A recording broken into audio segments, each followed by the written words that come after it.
Welcome back. You here at Goldberg. Today we'll be talking about an interesting aspect to human psychology, which I think is quite relevant because occasionally I'll get these complaints, oh, you're too negative, be more positive, which I just translate that in my mind, and perhaps it sounds arrogant, as please lie to me more. Now, this is not to be derogatory or be disdainful, it's just it may be a more significant aspect to human behavior that needs to be unwrapped. As far as being negative, I don't understand that because I've always been solutions based. But funny enough, like when I wrote the Black Pill book, there were some people complaining that it wasn't positive enough. You need the Pollyanna attitude. Anything can be done as long as you just put your mind to it. And then on the opposite side, there were black pillars complaining that it should have been a doomer book with no solutions. I guess it just depends on which community or cult you belong to. But in terms of the, do it this way, do it that way, in 2018, of course, you have the boomer influx to my channel, and they're going, you can only do this content or we will unsubscribe. So go right ahead, I don't care. Then if you did the career and self-improvement stuff, which some appreciated, the MGTOWs would complain that this is just another red pill self-improvement channel. And then if you did that sort of subject matter, the MGTOWs in the comments would try to attach women to it. Even if it was, we're discussing an accounting degree, they would just bring women back in because it was like they were pre-programmed to always be raging against the opposite sex. And then there was a dude, if you guys remember these from the Zumbinis, he reminded me of these characters, but so he goes, more content. And I was doing 5-6 videos a week, which it's not as though you're performing the quasi-libertarian shill Trump response to the news. When you're doing different topics, trying to make them engaging and entertaining, it's hard. So I was getting kind of overworked. And the same guy comes back and says, this content must go. Quality over quantity. So you realize you can never truly please anyone. There's always going to be a person who feels that they're not being represented well enough. But what exactly happened to, how I maybe was in the past versus today? So people say, oh, you're aging, you're getting bitter. That's just modernistic, psychoanalytical nonsense. It's always, people are always trying to analyze. Like if I were to shut down this channel tomorrow, there would be people on Reddit or somewhere else coming up with all these theories like, oh, this happened. Oh, we did. Because it's this strange dynamic where folks believe once you're online, you're perpetually online, and you're supposed to essentially keep giving the same diet, almost like a politician would. Now, what happened to me some years back when I got this job, which allowed me far more flexibility in terms of doing research and whatnot and writing. It's the main reason I was able to produce all these books in the last couple of years. But I read widely. So 2021, between ebooks, audiobooks, graphic novels, physical books, was over 340. 2022 was over 370. No, that doesn't make me superior to anyone. It doesn't make me better. It is, in fact, it might be a sad testament to how I'm living life, but most of it's at work, so it's not as though I'm really losing out. And what happens when you're investigating that stuff, which is not just politics or economics, it's medicine, it's scientific studies, it is religion, philosophy, a lot of different categories. You lose the certainty that might be native to someone who basically does their job and watches a little bit of content here or there and is relatively well encased. If you were raised Southern Baptist, many of you probably raised Southern Baptist, you went to Bob Jones University, you married Bobby Jean and moved into a community where you all think the same way, go to the same church, have kids. It's easier to say, I know exactly what life's about, I know exactly where I'm going when I die, because you're in that nicely encased environment.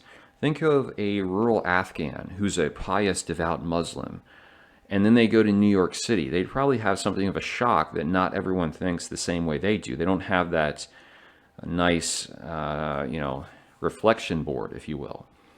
But even if it's about the content you consume, so let's suggest you're watching post-2015 Six Hexenhammer when he became a shill for Donald Trump. and you click on a few of those videos. Then it's going to send you to, at the time, Molyneux. Maybe you'll get some Crowder, some Benny Boy Shapiro, obviously Jordan Peterson, probably the most likely video to randomly play if you just abandon your YouTube on the autoplay feature for a while.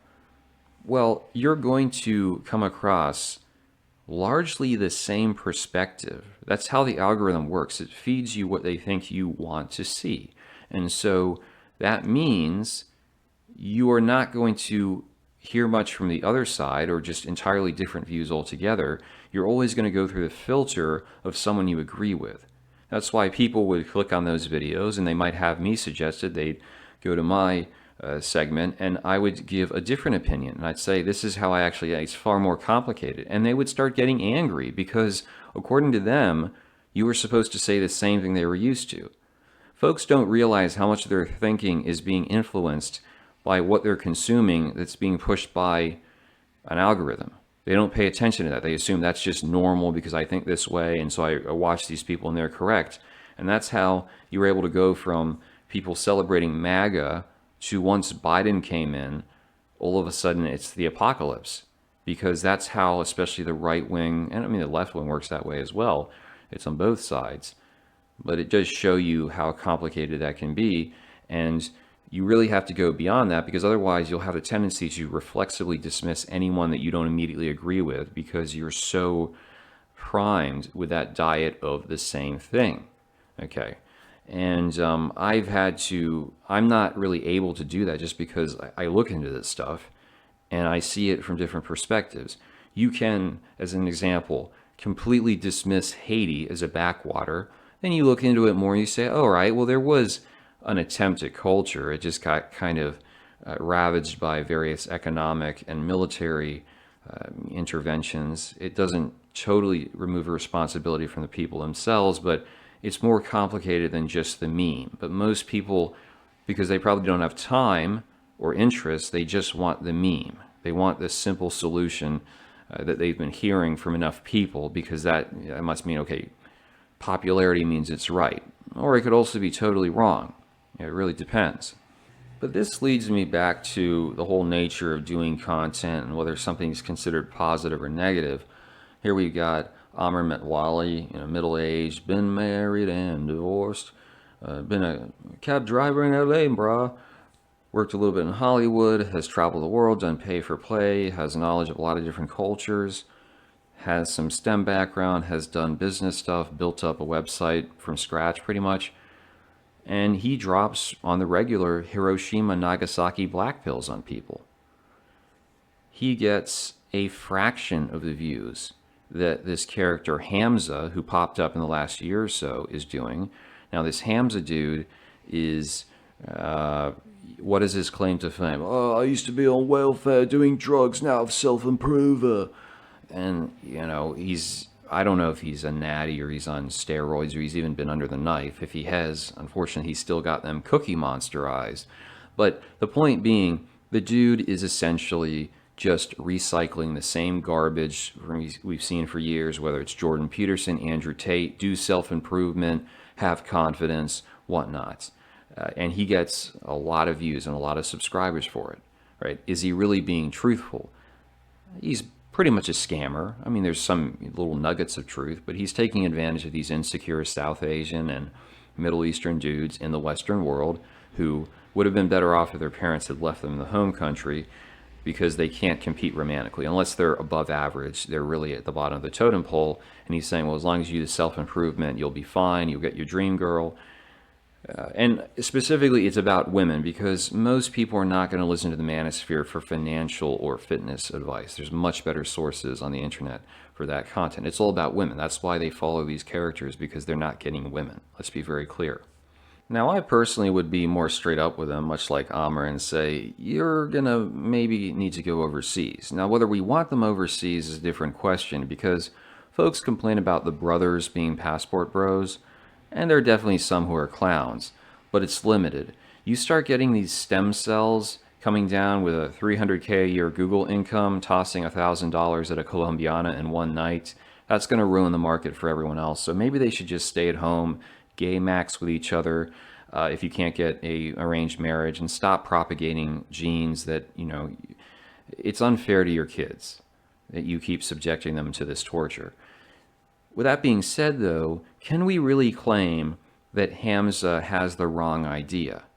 In the sense that, if we're being totally honest, you can say, oh, yeah, we're about the truth. Right, but when I wrote the Black Pill book and I said some guys are going to probably have to pay for it, there were people, again, upset that it wasn't positive enough. It's not saying that if you're 5'3" and you just lift weights and do push-ups, you're fine. So maybe there's something to it, much like I talked about with Gavin Newsom, these midwits who know how to use the system and adapt. So Hamza is not an alpha male. He's not going to change the lives of most of these people, if any. But he's telling them what they want to hear. Because most folks, the reality is they say, yeah, I want the truth, but make sure you put a little Aunt Jemima or Mrs. Buttersworth on top. They want it sugar-coated. They want to someone to appeal to what is really the core male ego aspect, which entails everything's in your control. Now, this is a relatively new phenomenon, because if we went back to Tsarist Russia and you talked to the serfs and said, it's about self-improvement, brah, you reading a book every week? They'd say, I'm illiterate and I can't own property. So this is a new idea. This is the byproduct of modern liberalism and capitalism. That doesn't mean you have to completely dismiss any possibility, but the reality is most of these dudes, they just play the game. There's a little bit of truth to it. Most of it's BS. But it allows them to rake in that money to where they can turn around and beta bucks for a 5 or 6 out of 10. This is most of the manosphere. Look at what happened to David D'Angelo. Look at Mystery. Look at Neil Strauss. Rolly Tommaso with his wife. Richard Cooper with his single moms. These guys, they just say, okay, I'm going to do it for the business. It's the shekel impulse. And so I stop sometimes and I go, not that it's a waste of time what I'm doing, because some people will be turned. Some people are attracted to a bare bones approach, realism. But you'll still be attacked as negative, versus these guys that are misleading people will be considered positive. Maybe, as far as every human being having an expiration date, maybe if I were to follow the shekel impulse more so, which, in real life I do fine, so I'm not obsessed with it, but still, money is money. So maybe if you follow the shekel impulse and you be like, oh, I should just repeat generic self-improvement red pill stuff. Yeah, I could have like a course on how to be masculine. By the way, I did get my test checked, and I'm on the high end of the range. Actually above average, not just above average, above the high end of the range, which I know a lot of you guys say that's not true. I'm just telling you, I can show you the paperwork. In fact, we should do that as like an ice bucket challenge. You have everyone, Undead Chronic, Hammerhand, TFM, Sandman, Smash TV, Better Bachelor. Everyone should post their test results, and we can see who's the most masculine. It would just be kind of entertaining. I could have $1,000 course on being a minimalist. That would be definitely a winner, because you say, how many people really want to hear it? You almost get penalized for being honest. And you can say again, well, it's the algorithm that's promoting people like Hamza or Andrew Tate. But yeah, to some degree, but it's also the fact that people are attracted to that. It's a secular religion, like I said in the Black Pill book. A lot of people, you tell them the truth, they don't want to hear it. They want to hear a curated version, that it's all in their control. They just have to set themselves apart. It's not larger social, economic, political problems that have to be solved. It's the Jordan Peterson release valve. Clean your room, work on yourself, stop complaining about the government, and that will solve everything eventually. And if you can get a couple of folks that embody that, they were successful, everyone else will believe it. And you can then clamp down on the doomers, or even not the doomers, the people who are like, look, this is how it is realistically. Not a bad idea. So I'd like to get people's opinion. What do you think about that? Do you prefer to just be told what you want to hear? Or do you prefer that kind of grimmer but more realistic approach? Because like I said, I'm a skeptical person, so I don't even know. I just noticed that the people who are promoting it's anything within your power are the ones with a lot more clout, making a lot more money, even though at the end of the day, they're kind of scamming. And they're scamming at a very large scale.